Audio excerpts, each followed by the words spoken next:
Hello and welcome to another video. Today I'm going to be showing you the family tree of King Edward VII, nicknamed Bertie. His parents called him Bertie.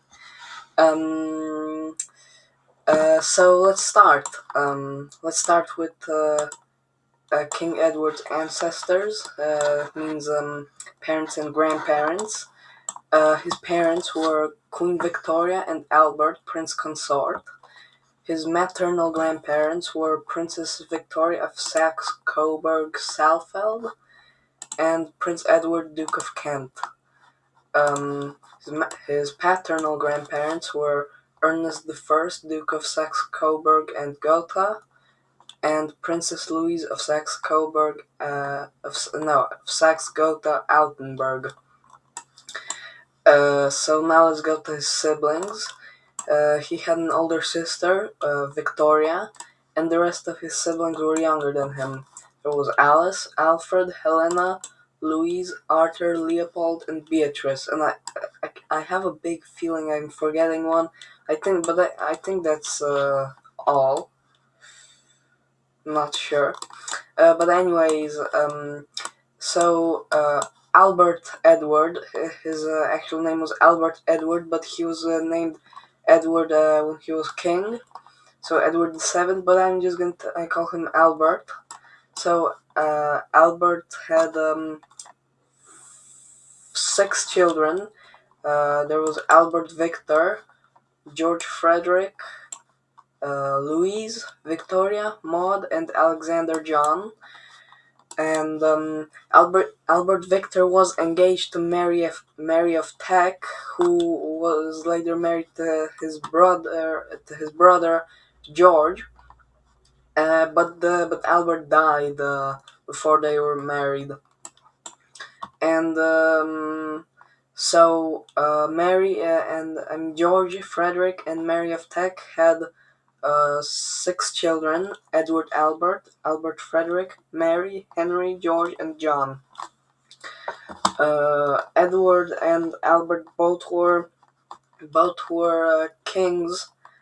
Edward became king after George died, and George became king after Albert died. And but then he abdicated, and then Albert became the king because Edward Edward was in love with Wallis Simpson, and they wouldn't let him marry her because she was American, and she was actually, I don't know if they didn't let him because she was American, but because she was divorced twice already, and she was married. Actually, she was divorced once, and then she divorced again because she was in love with Edward. So he abdicated for her.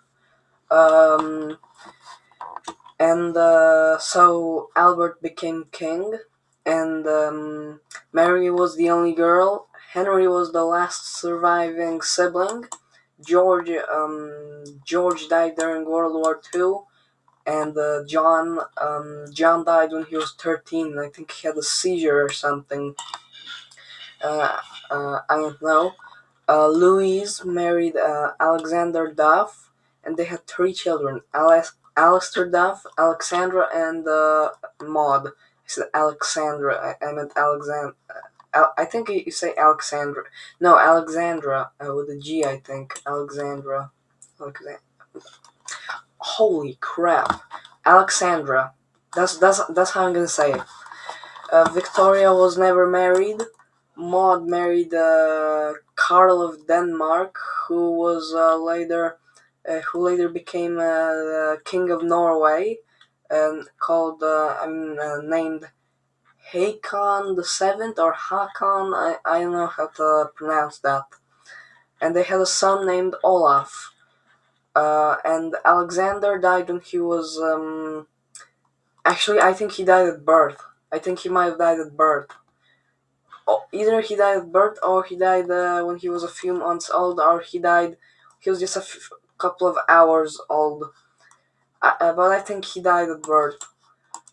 So that's the whole family tree of Edward VII, and so thank you for watching, and I'll make a voting poll on my main channel, and I'm gonna a voting poll about which family tree we want to see next. So go to my main channel, Tomasz the Young Historian, and and you can vote on the poll. So thank you guys for watching, and please like and subscribe because I want to hit 50 subscribers on this channel.